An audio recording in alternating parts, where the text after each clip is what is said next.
Frederico Duboc está aqui para bater um papo com a gente, para a gente conversar mais sobre esse ataque, né, no fim de semana e sobre essa escalada nessa guerra que tem preocupado e muito todos os países, ou pelo menos deveria, né, Fred? Bom dia para você. Super. Realmente é uma questão muito séria. Houve um novo patamar no conflito que iniciou em outubro do ano passado com os ataques do Hamas contra Israel e a retaliação de Israel em bombardeios contra a Palestina, né? O que aconteceu? Um breve resumo do que aconteceu. Na madrugada de 13 para 14, né, ou seja, nesse final de semana, houve um lançamento de aproximadamente 300 mísseis que foram direcionados contra Israel e que a maior parte deles foram abatidos. A maior parte deles foi abatida no ar, né? O Irã estava retaliando um ataque que ele sofreu em sua embaixada em Damasco, no qual morreram 3 comandantes, inclusive um general sênior da Guarda Revolucionária Iraniana, que é o principal braço de segurança dos ayatolás do Irã. Mas isso gera uma certa comoção e uma expectativa. Durante o fim de semana, o Conselho de Segurança da ONU se reuniu, houve um apelo de diversas autoridades, né? O G7, a União Europeia, o secretário-geral da ONU, líderes mundiais, para que Israel e o Irã tivessem essa escalada e diminuísse o ritmo desse conflito, né? Já as imagens do fim de semana foram extremamente chocantes. Você imaginar aquele volume de mísseis sendo destruídos, é uma imagem, para quem é um pouco mais velho, inclusive vai na nossa lembrar. live, né, para quem está acompanhando a FM O Tempo aqui pelo youtube.com.br/o-tempo, Fred, a gente está tendo aí algumas imagens que realmente são impressionantes. Isso, essas imagens desse tipo em Israel, você só viu na época da primeira invasão da Guerra do Golfo, na época do Bush pai, né, que teve uma série de lançamentos Scud contra Israel, Tel Aviv principalmente, e foram lançados pelo Iraque na época. Mais recentemente, os ataques, né, e disparos feitos por grupos palestinos e contra Israel. Mas nessa dimensão, né, nesse século ainda não havia acontecido nada parecido, né? Há um temor de qual vai ser o posicionamento de Israel até agora. O que a gente vê, apesar desse volume assustador de mísseis, drones e foguetes, o ataque promovido pelo Irã, ele levou em conta uma possibilidade de que Israel, o que eu falei ali no comentário do boletim, ele tivesse a oportunidade de se defender para que mesmo mostrando força, não houvesse tanta provocação ponto de gerar uma resposta igualmente violenta de Israel, né? Então, nos dias anteriores ao lançamento dos drones, o Irã comunicou países como Iraque, Jordânia, o Iêmen, Arábia Saudita, de que iria acontecer uma retaliação nos próximos dias.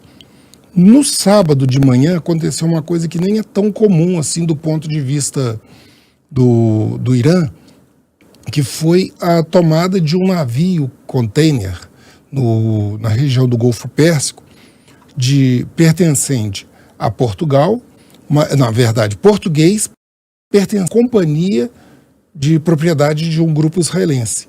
E aquilo também já havia sinalizado um pouco mais de que algo ia acontecer. Horas depois, Jordânia, o Iraque, a Síria, o Egito foram fechando o espaço aéreo. Ou seja, havia toda uma sinalização de que alguma coisa iria acontecer, né? Isso faz parte de um processo que, em relações internacionais e assuntos estratégicos, chama-se de dissuasão. Pois uma ameaça que as pessoas acreditam na possibilidade que você vai cumprir essa ameaça, mas você dá um espaço também para que você não perca uma janela de negociação para você voltar a uma situação em que não tem um conflito de destruição mútua, né? Nesse caso específico, Israel contou com a ajuda dos Estados Unidos, da Grã-Bretanha, da França, da Jordânia, para ajudar a destruir esses mísseis e drones que foram lançados contra eles. Isso gera todo um encadeamento de alianças, etc., que também atua em favor de uma contenção dos próximos ataques, né? Agora, também há fatores que atuam para que o Israel possa vir a tomar uma atitude mais séria. Primeiro, Netanyahu ele enfrenta um questionamento interno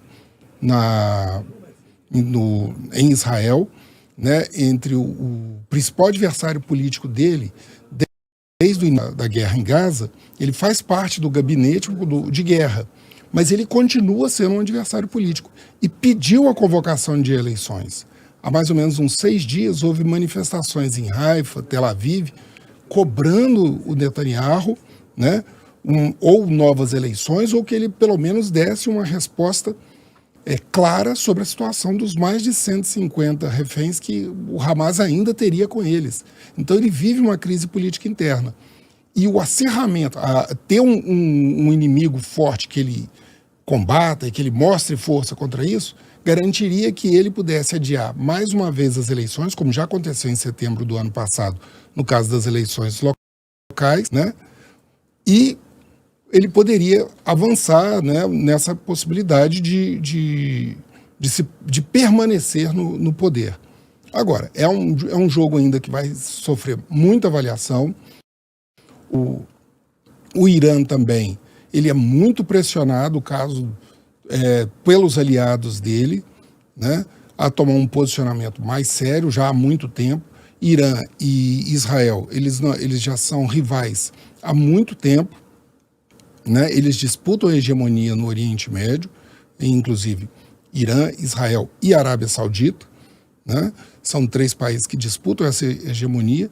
O Irã e Israel têm uma hostilidade permanente, já houve assim, ataques contra interesses de um ao outro, mas dessa vez foi a primeira vez que o Irã lançou um ataque direto contra Israel. Então nós temos que avaliar o que vai acontecer. Ainda há pressões internas dos grupos mais militaristas dentro de Israel para que esse ataque do final de semana seja retaliado de forma exemplar, e vamos ver como que fica isso.